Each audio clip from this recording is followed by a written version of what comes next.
Have you ever, like, glanced at your phone, noticed the time was exactly 11:11, and immediately felt this tiny spark in your brain insisting that this specific moment was trying to tell you something? Oh, absolutely. Or, you run into an old friend the exact second you were just thinking about them. Yes.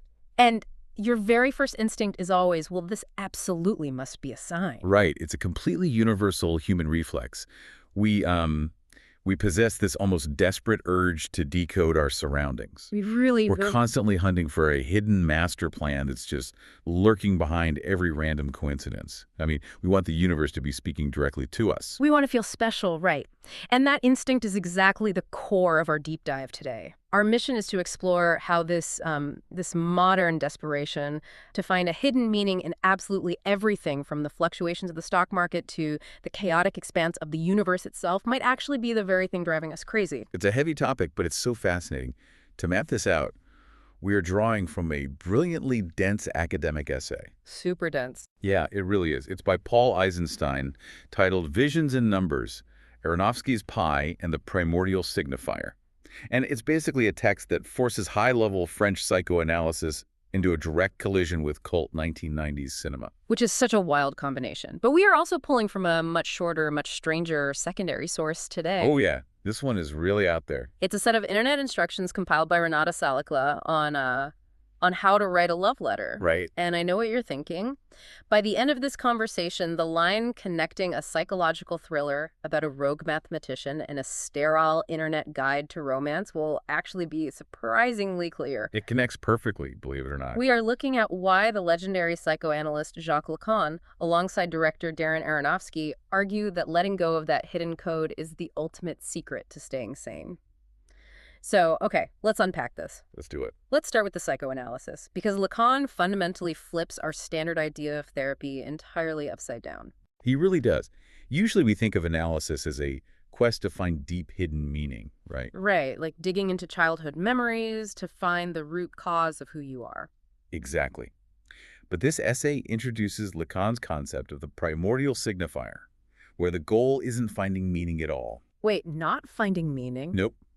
The goal, according to Lacan, is encountering a signifier whose absolute defining feature is its stupidity.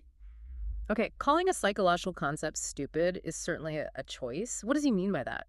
Well, by stupidity, Lacan doesn't mean a lack of intelligence. He means an inherent inability to be understood or inscribed with any kind of knowledge. So it's just blank. Yeah, it is a sign that exists purely to be a sign. It carries absolutely no hidden message. And Lacan illustrates this with a really great parable about a sea captain. Oh, right, the one standing on the deck of his ship. Exactly. So he's on the deck in the pitch black at night, and he sees a sudden movement in the dark. Right. Now, if he were an animal reacting purely on instinct, Yeah. he would display an immediate motor reaction. Fear, aggression, panic, flight. Just a pure survival response based on what that movement might do to him. Yes. But as a human being, he has a different option. He can walk into his cabin, open his logbook, and simply write down at such and such a time, at such a degree of latitude and longitude, we notice this and that. He just logs it. He just logs it. Yeah. He doesn't interpret the movement. He doesn't assign a sinister motive to it. He merely acknowledges that an event occurred. So it's like getting a read receipt on a text message. Oh, wow. Yeah, that's exactly what it is. Because that tiny notification, it doesn't tell you what the person on the other end is thinking. It doesn't tell you if they are angry or happy. Right. Zero emotional subtext. Exactly. It literally just confirms that a connection happened. The architecture of communication is there, but it's stripped of all content. That is the perfect modern translation. Another visual Lacan uses is the statue of a smiling angel on a Gothic cathedral. We look at it and we desperately want to know why it's smiling. Is it bestowing grace? Is it judging us? Right. What's the secret? But Lacan argues the angel's smile bears no message whatsoever. It is truly signifying, basically, a form without content. But if there's no meaning, isn't that just pure chaos? I mean, how do we build a functioning psychology, let alone a whole society, on top of a giant empty read receipt? Well, we build it on that empty receipt because acknowledging a sign without understanding it is actually the exact mechanism that pulls us out of the animal world and into the realm of culture. Wait, really? How does that work? To understand the mechanics of this, we need to look at what Lacan calls jouissance. Jouissance? Yeah, this is often translated as enjoyment, but in psychoanalysis, it refers to a kind of overwhelming, suffocating, pre-symbolic state. Suffocating enjoyment. Yeah, imagine an infant completely merged with this environment. Every desire is instantly materialized by a caretaker. There's no boundary at all between the infant and the rest of the world. I mean, it sounds peaceful, but I imagine from a developmental standpoint, being entirely engulfed by your environment means you have no individual identity. Precisely. You are just a bundle of pure appetite reacting to stimuli. Right. And this stupid primordial signifier is what brings that engulfing chaos to a halt. Think about a parent telling a toddler they have to go to bed simply because I said so. Ah, the classic parenting line. Exactly. That rule has no underlying logical meaning to the child. It is a stupid, arbitrary signifier. But encountering that boundary creates a necessary gap. It forces a separation. Yes, it establishes a division between the self and the other. That gap, that realization that you are not the center of the universe, and that rules exist outside of your control, is where societal structure is born. Wait, so becoming a fully formed human isn't about our brilliant capacity for logic. It's about our ability to accept a boundary that makes absolutely no sense. That's the Lacanian view, yes. That feels entirely backward to how we're taught to view intelligence. We are taught that being smart means figuring everything out, not just accepting arbitrary rules. It does feel very counterintuitive. Mm-hmm. But Eisenstein uses an incredible cinematic example to prove the mechanism here. He points to Steven Spielberg's film AI, Artificial Intelligence. Oh, with the robot boy. Right, David. So David is completely cold and dispassionate when he's first introduced to his adoptive human family. Because he's a robot. Exactly. The reason he lacks humanity is that his programming dictates that every single word must have a logical, intelligible meaning. He is a machine of pure, unyielding literalism. Right. He has zero capacity for mystery. Everything is an equation that has to balance. And how is he finally humanized? His adoptive mother doesn't teach him advanced philosophy or explain the nuances of human empathy to him. No. She reads him a string of 7 entirely senseless, disconnected words. They are primordial signifiers. Just absolute nonsense. Yep. And it is that exact encounter with a lack of meaning that thrusts David into the realm of humanity. He immediately hugs her. Wow. The nonsense itself is what creates the space for love to exist. Which brings us to a really terrifying consequence, I think. How so? Well, if sanity and humanity require us to leave a little space for the unknown, to actively accept the stupidity of the signifier, what happens to a person or even a whole culture, that outright refuses to do so. Ah, yes. What happens when we demand that the universe give us a literal, logical explanation for absolutely everything? Well, according to Lacanian theory, when we refuse to accept the mystery, we descend into a very specific type of psychosis. Psychosis. Yeah. Right. So the dividing line between neurosis and psychosis is really critical here. A neurotic person encounters a meaningless signifier, like a strange coincidence, and they accept it as an enigma. They might stress about it. Oh, sure. They might lose sleep over it. They might feel incredibly anxious, but they allow it to remain a mystery. Okay, and a psychotic person. The psychotic person cannot tolerate the gap.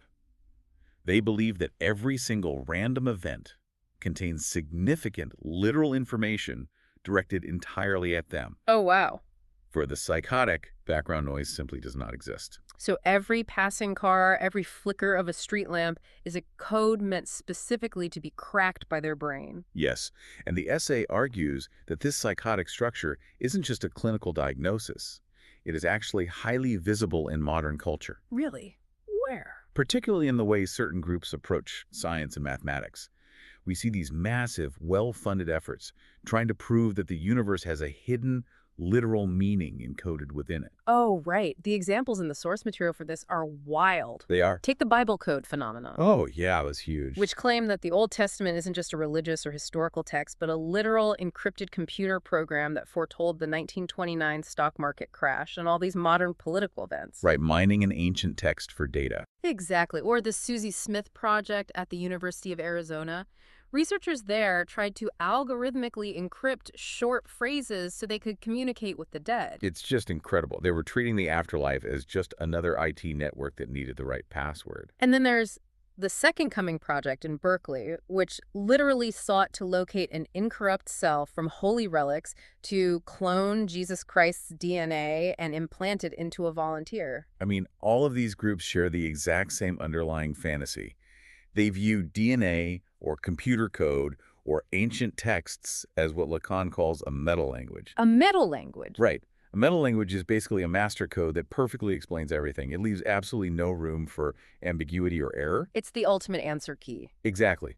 They believe that with enough computing power, we can read the mind of God and permanently eliminate the unknown. And here's where it gets really interesting, because this perfectly explains Renata Salikal's internet instructions for writing a love letter. Yes. The connection is so good here. When you first look at those instructions, they seem completely disconnected from, cloning Jesus or decoding the stock market. But just listen to these snips. Let's hear them. It says, clear your desk. Place a picture of the one you love in front of you. Make 2 lists. List exactly 3 unique qualities, ideally emotional, physical, and spiritual. State your hopes for the future. I mean, it reads less like a romantic gesture and way more like a programming manual for a smart appliance. Because it is. It's an algorithm for romance. Human love is unpredictable, it is messy, it makes us vulnerable, and it rarely makes any logical sense. Right. It's pure jouissance. Exactly. And we are so terrified of that uncontrollable chaos that we try to reduce it to a sterile, step-by-step formula.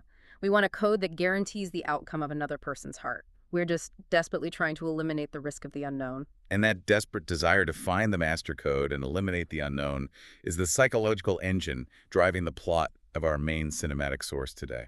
Darren Aronofsky's 1998 film, Pi. Yes.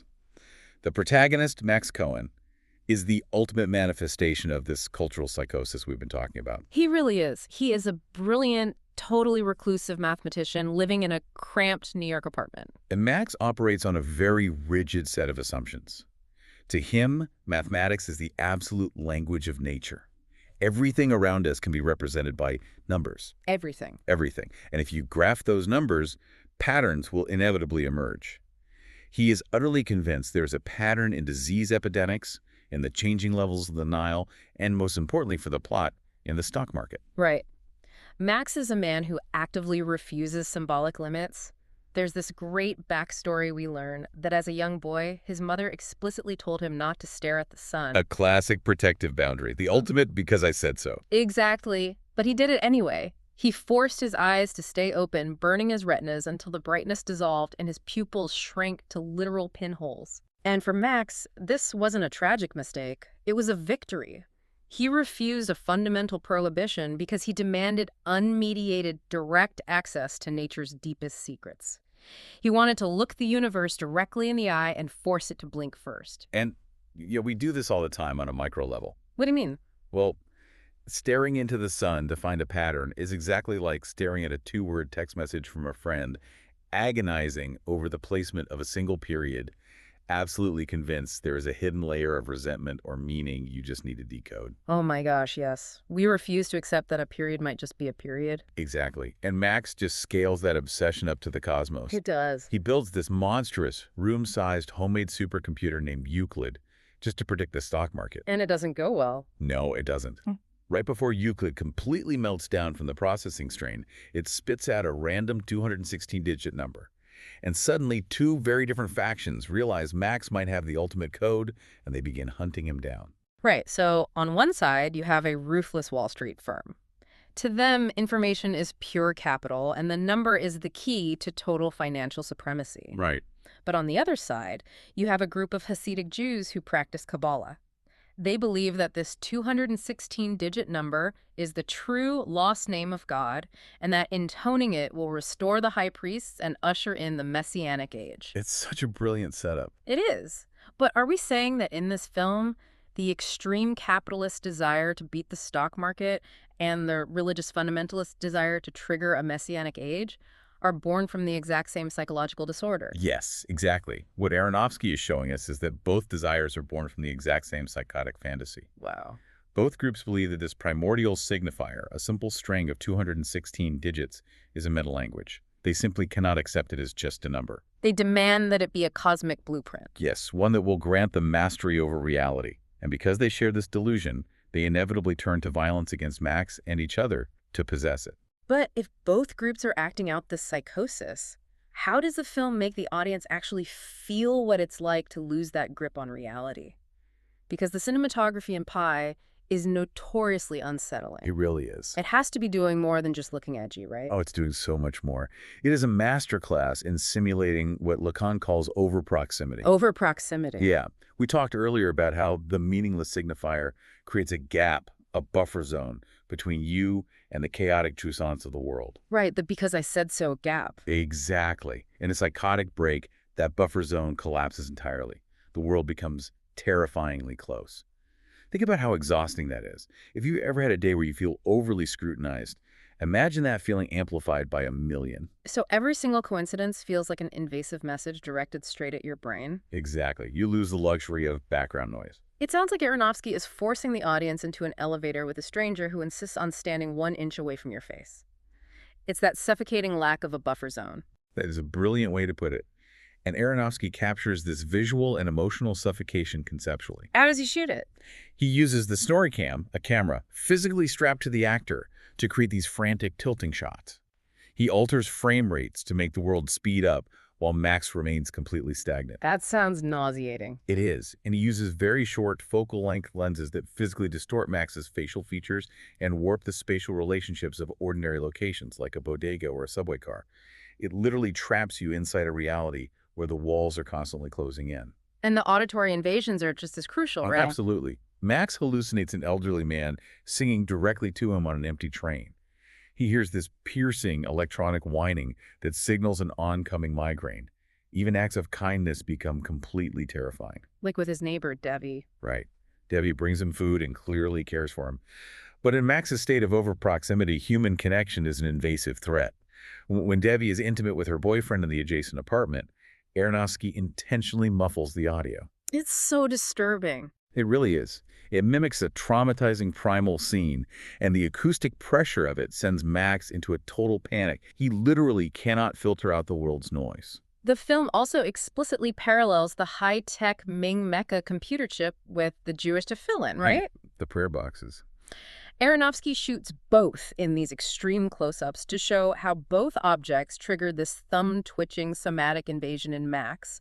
They are attempts to hardwire his brain into the absolute truth, and his nervous system is just violently rejecting it. Right. So Max's brain is literally short-circuiting. He is being hunted, he is suffering agonizing hallucinations, and his reality is collapsing. So how does he actually escape this? Well, he is offered a way out by his older mentor, Saul. Right, Saul used to study the number pi himself before abandoning the research. Exactly. Saul acts as a protective father figure. He tries to establish that necessary boundary for Max, warning him that the 216-digit number is just a bug. A dead end. A dead end. Saul understands the psychoanalytic truth here.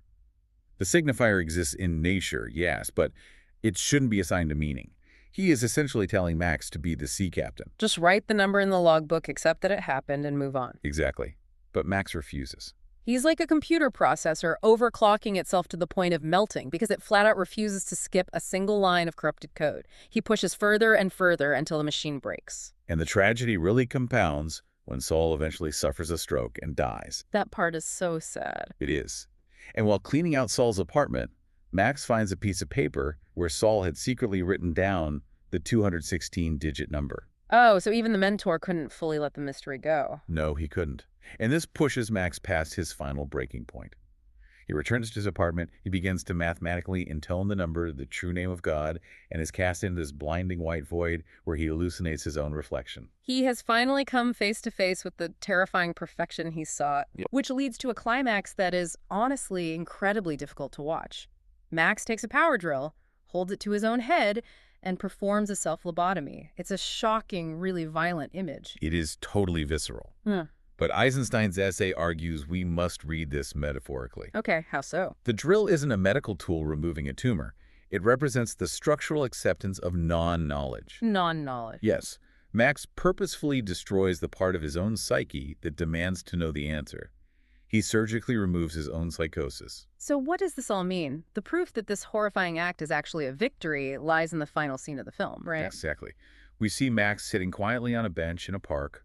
He's wearing a black ski hat, covering whatever physical damage he did to himself. And a little girl from his building, Jenna, walks up to him. She always asks him math problems. Right. Throughout the film, she has always asked him to perform these massive, complex math problems in his head, which he always does instantly. But this time, she asks him to calculate 255 multiplied by 183. And Max pauses. He pauses. He genuinely tries to do the calculation, but the ability is just gone. He stops, he smiles, and he simply lets her use a calculator. He lets the machine do the machine's work. Exactly. And then, shot at a normal, calm frame rate, totally free from the warping and the panic, Max looks up at the leaves of a tree blowing in the wind. And he just watches them. He just watches them. He doesn't look for a mathematical spiral. He doesn't try to decode the breeze. He simply enjoys the leaves as leaves.